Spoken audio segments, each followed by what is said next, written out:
Good morning. March 5th today. The sun is shining. It's a beautiful frosty morning. What's wrong with you? Hello. Ah! She doesn't like being out in the cold. It's a beautiful frosty morning and I have got the gravel extended around the Polytunnel. So I'll let you have a wee look.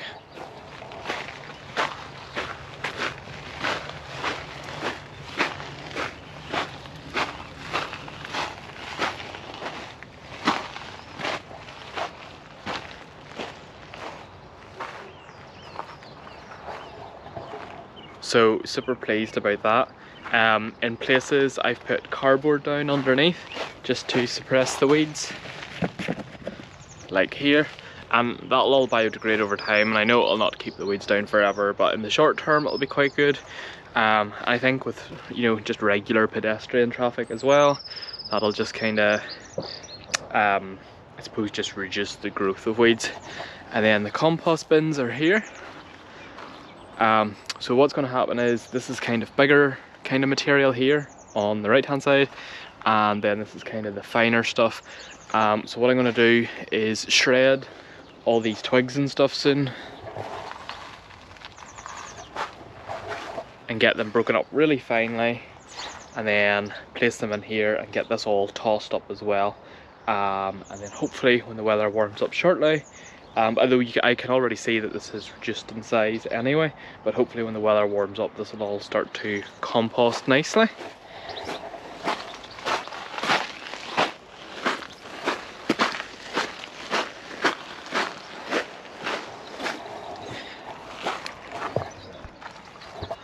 And also, I love really cold, dry, frosty mornings like this. I think it's the best thing, like, ever. And it's just at that point now where the sun has come up a wee bit higher and you can sort of hear the condensation starting to drip everywhere. More so in here. So the tunnel. There's not been much activity in here at the moment. All the drips. But what I plan to do today is kind of clear this table, and it'll be used for more seedlings, I guess. Just to place seed trays on here and just kind of utilize that table space a bit better. And then I've got some autumn sowing seedlings down here. So these ones are GMs. I think it's Mrs. Bradshaw, and then behind there we have the lamb's ears, the stackies, and then I think those are 4 Rudbeckia, and then a tray of calunga as well, which actually need potted on, a hydrangea Zorro that was from a cutting from last year, and some echinacea, and then these 1, 2, 3, 4, 5, 6, 7, 8, 8 are yellow verbascum, and then all my aeoniums are in here. Well, not all of them, but the majority of them.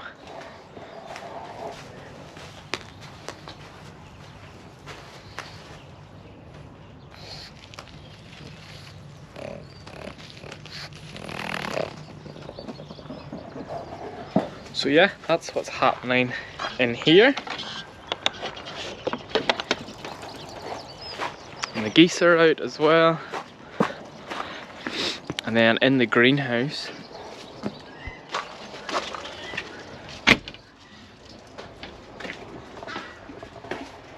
are all the other seedlings. And then here we have 2 types of grasses, Festuca and Panicum. I've never grown either from seed before, so looks to be quite successful so far. Oh, a trip just went down in the backpack. Oh, it's so cold. In this one we have a full tray of echinacea, another drip. Echinacea I really struggle with. I'm gonna be honest.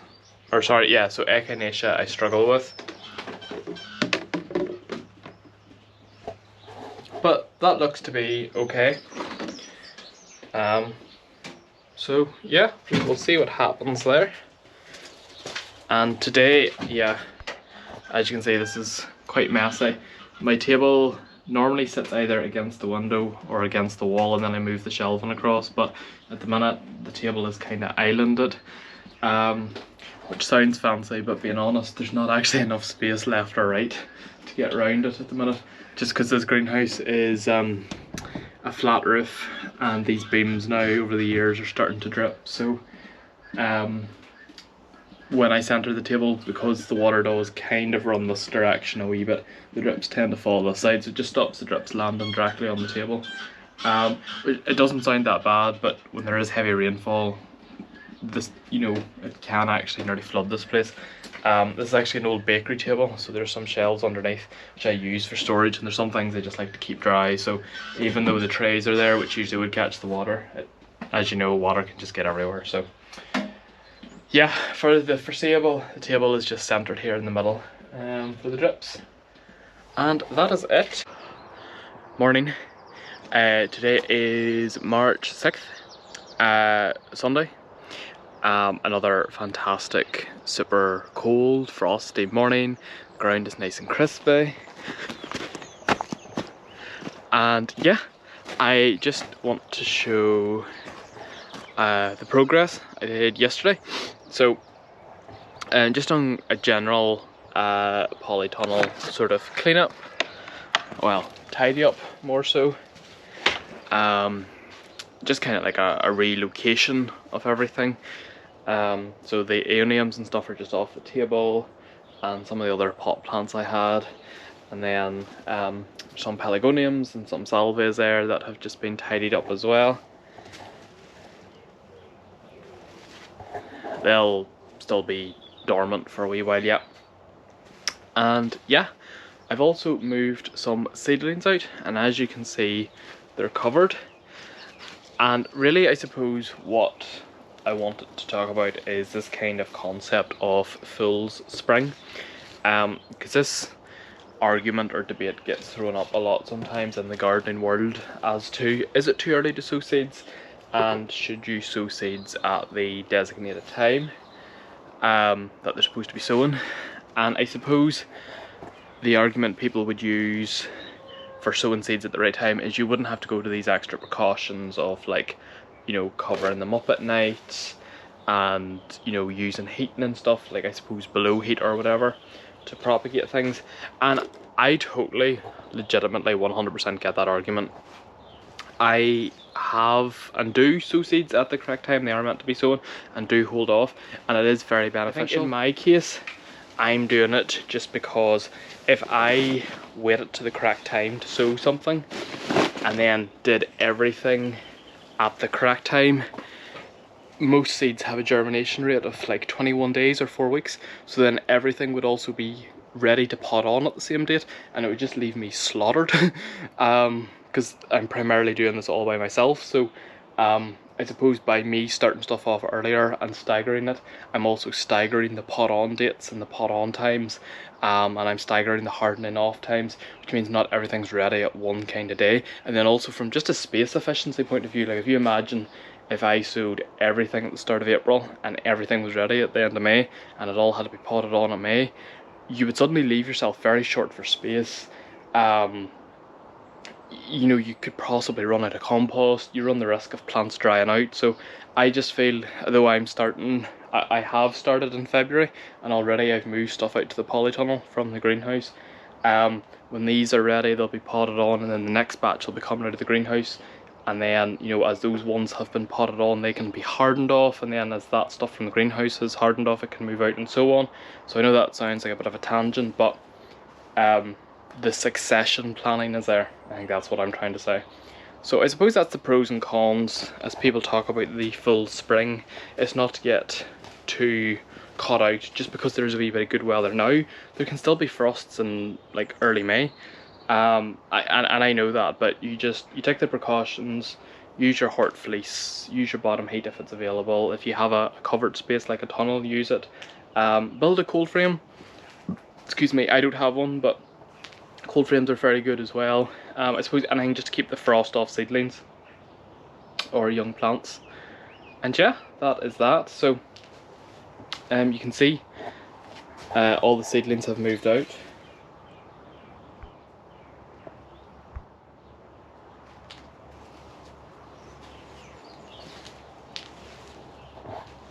And there's still some condensation in there, so you know, they're still warm in there, and they're wee sort of bubbles.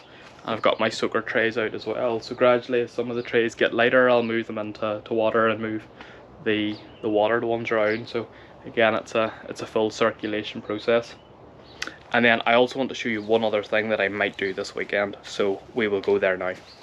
So last year in 2021, on the other side of my garden, so it's kind of like a gravel zone area, there's 2 circular lawns, and in amongst that, you know, the surrounding pathways then around the lawns is all done in white Donegal quartz, like a gravel. However, there's no boundary, there's no separation between the lawns and the gravel, so naturally the lawns are kind of growing out into the gravel, and I was trying to prevent that. Luckily my brother is a welder, so he made me these metal strips with pins, and I don't know a lot about welding, but I think this is what's called 3mm steel. It's something, but he tried to tell me that it wouldn't curve and it wouldn't bend, and I argued the bit out with him, and I was like, of course it will. We'll curve it and we'll pin it in and it'll look fantastic. This isn't Corten or anything, it's just naturally rusted steel. You can buy obviously Corten metal, but that was the idea, is when metal oxidizes like this and it goes this beautiful rusty colour, because I have a lot of rusty metal objects in the garden. For example,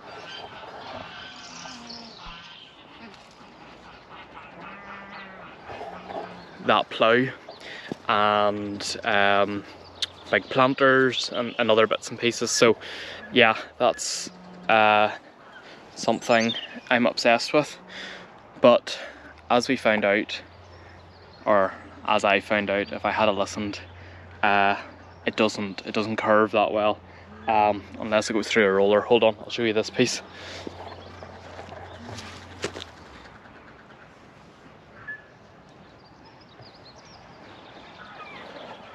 So yeah, it's all wiggly wobbly. But anyway, nevertheless, as obviously I found out, it couldn't curve unless it went through like a roller, and it was too late because we'd already tacked the pins onto it, and it probably wasn't going to be the biggest job to get those pins off, but it was going to be an additional time implication and also an additional expense, because my brother doesn't have a roller, so we would have had to have taken it somewhere, getting it rolled and so on. So we're going to review that for the circle lawns, but these have been lying since probably this time last year, so last March, April. I don't want to waste them, so this is my long border, and although some of them, as I've just pointed out, are sort of wiggly wobbly, I'm just going to use them along this lawn edge down to the bottom. It's approximately a 32-metre bed in length by about 1.5 metres in places. I don't mind that a few of them are sort of distorted. I don't think I'll get them sort of beat back into shape or anything, but it'll just kind of age the lawn from the bed, because at the moment this border as well, there's no separation.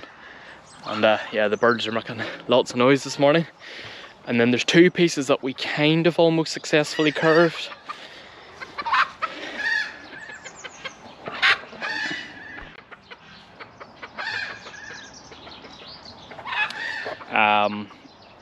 I'm being honest, just to get that bit to look like that was extremely difficult.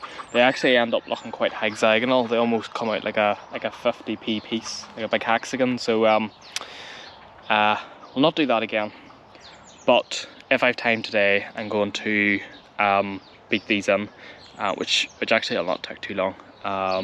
But yeah, it'll hopefully just be one more job done, and it will age this border off right down to the bottom.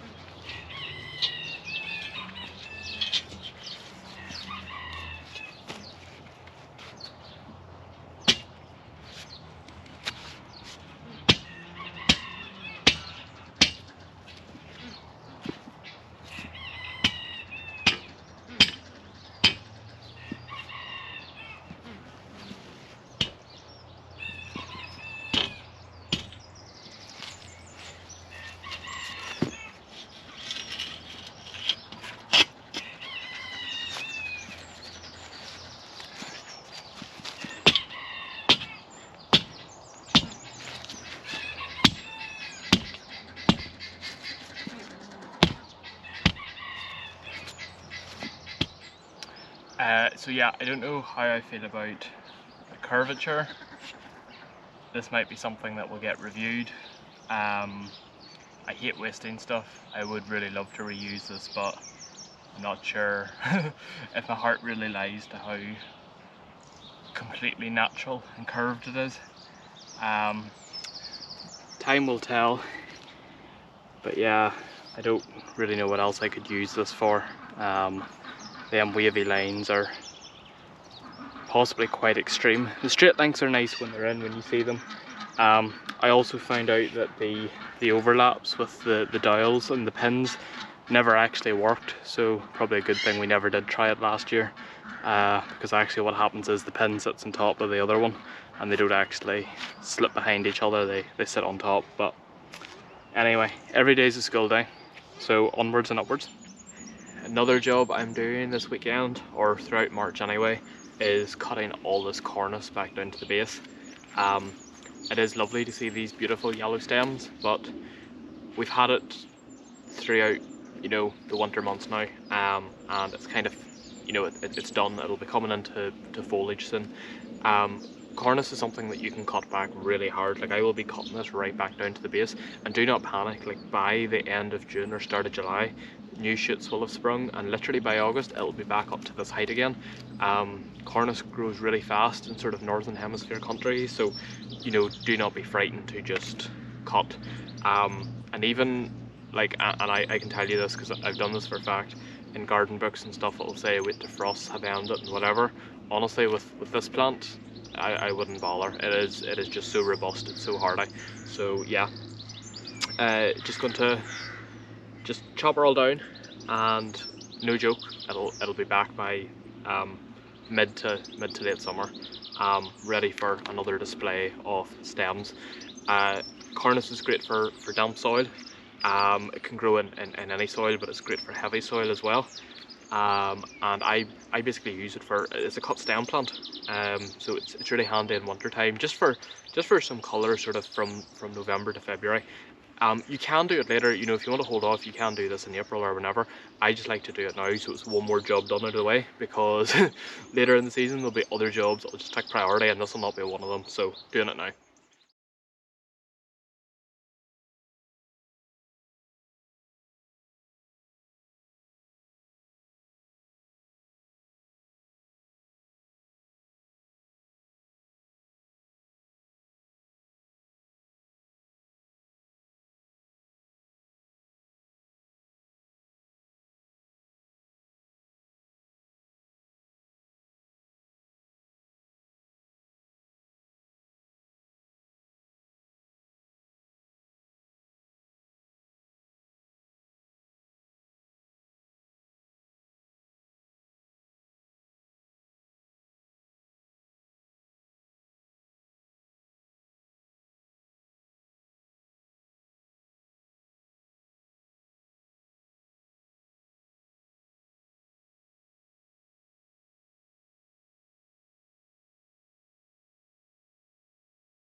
And just like that, boom, gone. Compassed, away. And that might look really aggressive, just this big space, but you're clearing room for other things. There's bluebells in there and other types of bulbs that will come up now. There'll just be more light gets through. I'll just rake around it nicely, and yeah, it's just one of the early jobs of the year that can be completed now. And also, this does not have to be done. You can just let your cornus grow and grow, but what I would say, if you want them really vibrant, colourful stems, you're only getting that on like 1 year's growth, or the initial early year's growth. So by cutting it back every year, this summer, by letting it regrow, bounce back, you're going to get really vivid, really bright stems. And what I will do is, I'm going to take all these stems now up to the compost heap. I might put them through the chipper, I might not. obviously given the price of materials and stuff at the moment, everything's going up. What I might do is just leave these separately to just dry out, and because obviously they're 1 year's growth, they've grown really nice and straight, they'll sort of harden as they dry out, and I might use that as an alternative for bamboo. We'll see. I might not need any bamboo canes, so I might chip them later, but that's the point, is, you know, I can tuck them away around the side behind the compost. If I do need to chip them, I'll chip them. If I do need to use them as an alternative for bamboo, I will. And it's cost me nothing. And yeah, other things as well you can use cornice for is like weaving and stuff. I've seen people online that have turned them into like baskets and stuff before.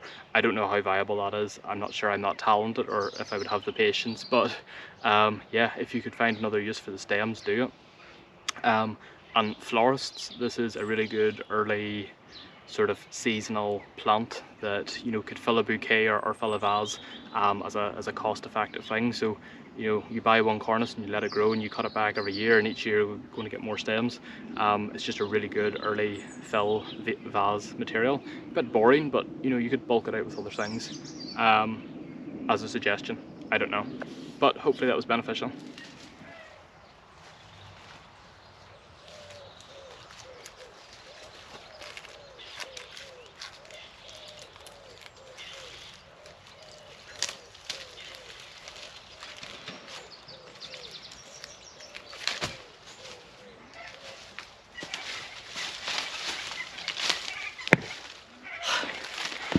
This is the last thing I'm doing this weekend. Taking ivy off the yew tree. The yew tree is obviously what Yew Cottage Garden is named after, and therefore it would be really neglectful of me if I continue to let all that ivy grow up the stems. And don't get me wrong, ivy has a really beneficial part in the world in gardens. I know a lot of people hate it or dislike it, but it flowers, obviously. It's one of the most early flowers around, even before the snowdrop. So it's very good for solitary bees and so on, and other insects. But if you ever feel behind ivy, it's always really dry in there. So it's a good location for bugs to live in. So yeah, you know, use your own conscience. If it's growing somewhere and you know it's getting invasive like this, then obviously take it down. If it's growing somewhere and it's not overly invading and it's doing you no harm, well, you know, who am I to say? But as you can see, that is a full wheelbarrow's worth of ivy. But anyway, it's gone, and I will not be composting this. I will put it somewhere else. But you know, it's quite invigorous, so no, this is not going on the compost heap. Although it probably could, there's no reason why it couldn't, but I just don't want it in the compost.